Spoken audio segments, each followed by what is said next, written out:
End-to-end šifrovanie je pokročilá bezpečnostná funkcia, ktorú Hourglass s radosťou sprístupňuje. Pred jej povolením pre váš zbor je však potrebné vedieť niekoľko dôležitých vecí. V mnohých krajinách nie je end-to-end šifrovanie povinné, aj tak je v súlade s miestnymi predpismi o ochrane osobných údajov. Či už je end-to-end šifrovanie povolené alebo nie, všetky údaje v Hourglass sú šifrované počas prenosu aj v pokoji.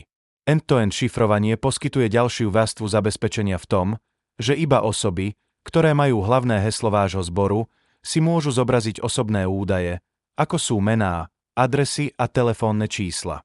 Po povolení end-to-end šifrovania bude každý, kto má prístup k zobrazeniu takýchto osobných údajov, musieť zadať hlavné heslo pri každom prihlásení, buď prostredníctvom webového prehliadača, alebo pomocou mobilnej aplikácie. To znamená, že všetci administrátori, dozorcovia skupín a ktokoľvek iný s takýmito povoleniami bude musieť poznať hlavné heslo. Po povolení end-to-end šifrovania budete môcť pre každého zvestovateľa nastaviť nové pole s názvom štítok.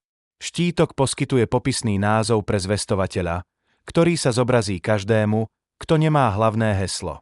Ak štítok nenastavíte, zvestovatelia používajúci aplikáciu nebudú môcť vidieť mená tých, ktorým sú pridelené časti stretnutia.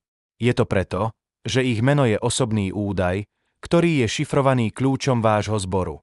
V niektorých oblastiach pobočiek sa meno nepovažuje za súkromný údaj, a preto je možné do štítku zadať celé meno zvestovateľa.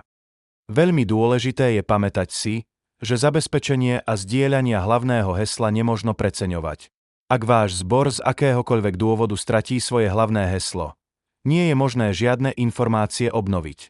Všetky osobné údaje vrátane mien, adries, telefónnych čísel a núdzových kontaktov budú navždy stratené.